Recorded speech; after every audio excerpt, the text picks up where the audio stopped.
नमस्कार दोस्तों, मेरा नाम राजीव है और आप देख रहे हो फिल्मी ओपिनियन। तो अब हम आपके लिए रिव्यू करेंगे डिज्नी प्लस हॉटस्टार में रिलीज हुई नई हिंदी वेब सीरीज जिसका नाम है काला। तो कैसा रहा ये वेब सीरीज, डिटेल्स में बात करेंगे इस वीडियो के अंदर में। रिक्वेस्ट एक ही है, वीडियो को शुरू से लेकर आखिर तक देखिएगा। कुछ भी अगर आपको पसंद आता है तो वीडियो को लाइक, शेयर और चैनल को जरूर सब्सक्राइब कीजिएगा। तो देखिए, ये जो वेब सीरीज है इसको डायरेक्ट किया है विजय नाम्बियार ने, जिसने इससे पहले 23 जैसी वेब सीरीज जो है ZEE5 में डायरेक्ट किया था।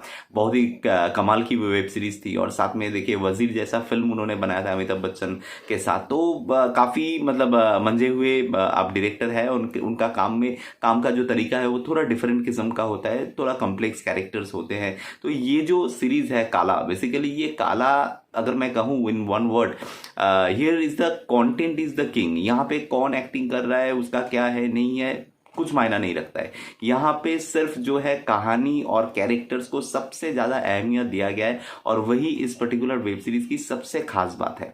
8 एपिसोड का कुल वेब सीरीज है। एक एक एपिसोड का लेंथ कहीं पे 30 मिनट, कहीं पे 40 मिनट, कहीं पे 50 मिनट की है। तो काफी बड़ा भी है, ऐसा नहीं कि आप अभी बैठोगे 2 घंटे में खत्म हो जाएगी। तो आपको बहुत इत्मीनान के साथ, बहुत धैर्य के साथ इसको धीरे धीरे आपको देखना पड़ेगा और हर एपिसोड में एक एक नया खुलासा होगा। अगर मैं छोटा सा कहानी का थोड़ा आपको हिंट्स दूं तो बेसिकली कुछ मतलब सोल्जर्स है, कुछ आर्मी ऑफिसर्स है, वो एक मिशन में जाते हैं और वहां पे उनके साथ सबोटाज हो जाता है। सबोटाज होने के बाद 2-3 ऐसे शख्स हैं जो इनको मौत के मुंह में धकेल देते हैं और वहां से जो है 12 में से 11 बंदा जो है वो मर जाता है और एक बंदा जो है वो गुमशुदा हो जाता है, उसका कोई ट्रेस नहीं मिलता है। वो बंदा कहीं पे जाके मतलब अपना जो है रिवाइव करता है और करने के बाद ये जो 3 बंदे जो है इसको मतलब बेसिकली जो उनके साथ सबोटाज किया है उसके अगेंस्ट में एक मिशन स्टार्ट करता है। क्या वो अपना मिशन या मकसद जो है वो पूरा कर पाता है या नहीं कर पाता है, बेसिकली यही यहाँ पे दिखाया गया है। एक बहुत ही मतलब अनोखी किस्म का एक स्टोरी लाइन है, क्योंकि ये जहाँ पे मैंने खत्म किया बेसिकली यहाँ से कहानी शुरू होती है और इसके बाद इसका बहुत सारा खुलासा होता है, क्योंकि इसके बाद इसके जनरेशन आते हैं, उनके बीच का टकरार, सारी चीजें जो है दिखाई गई है। बहुत ही कमाल की राइटिंग है। अगर मैं बात करूं, देखिए इसका जो पूरा बैकड्रॉप है वो बैकड्रॉप कोलकाता का है और इस बार कोलकाता को काफी अच्छा तरीके से पुल ऑफ किया गया, specially in terms of shot making. जहां पे एक आपका अविनाश तिवारी जो है वो एक जगह से जो मतलब चेजिंग सीक्वेंस एक जो है वहां पे कमाल की जो है आपका दिखाया गया है। हावड़ा ब्रिज के जो कोलकाता में काफी जाने माने लैंडमार्क है उसके ऊपर से एक मतलब आपका लॉन्ग शॉट जो है वो लिया गया है, ऊपर से एक ड्रोन का शॉट लिया गया है। वो काफी सारे ऐसे बहुत अनोखे एंगल्स दिखेंगे जहां पे आप कलकत्ता शहर को आप नया तरीके से जान पाओगे। ये मुझे बहुत ही कमाल का लगा है। और दूसरा जो मुझे लगा है कि इसके अंदर में म्यूजिक का जो यूजेज है, हाँ कहीं पे मेरा थोड़ा बहुत मतलब थोड़ा गिला शिकवा है इसको लेके, specially in case of Ravindra संगीत, बट द सिचुएशनल म्यूजिक जिसको क्रिएट किया गया काफी बढ़िया लग रहा है सुनने में।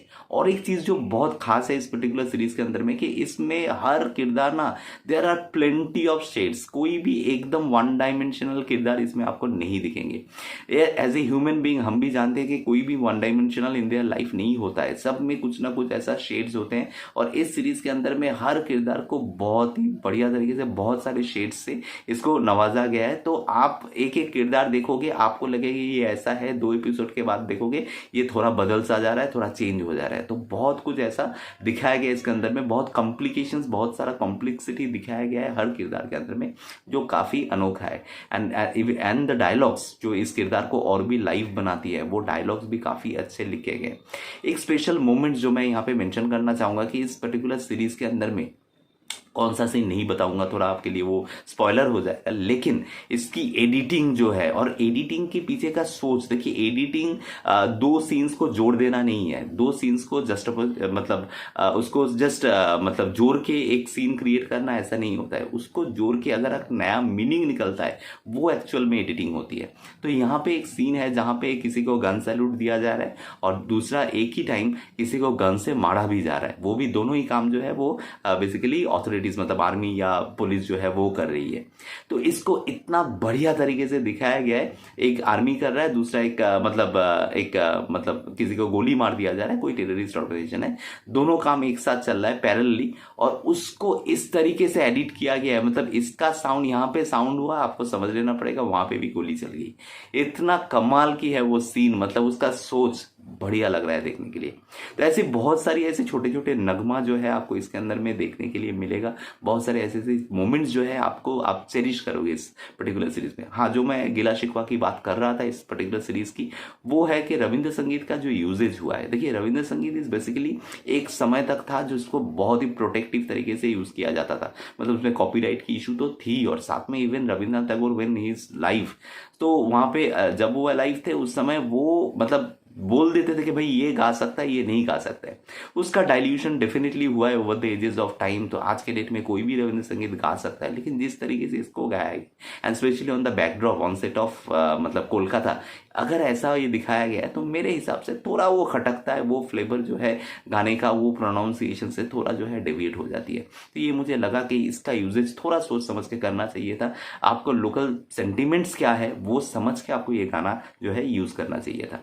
बाकी ओवरऑल मैं कहूंगा कि सीरीज काफी बढ़िया है, और काफी मैं कहूंगा कि देखिए ये अब तक जो है ना, it can be a dark horse of this particular year. अब तक जितने भी सीरीज आई है इस साल की, ये एक डार्क हॉर्स बन सकती है। तो उस हिसाब से अगर आप इसको देखोगे, आप डेफिनेटली इसको एंजॉय करोगे। आपका क्या मतलब टेक है इसके ऊपर, अगर आप देख चुके हो मुझे कमेंट में आके बता सकते हो। और कुछ भी अगर इस वीडियो से अच्छा लगा है, वीडियो को लाइक शेयर और चैनल को जरूर सब्सक्राइब कीजिएगा। मिलते हैं आपके साथ मेरा अगला कोई वीडियो में, तब तक के लिए अलविदा।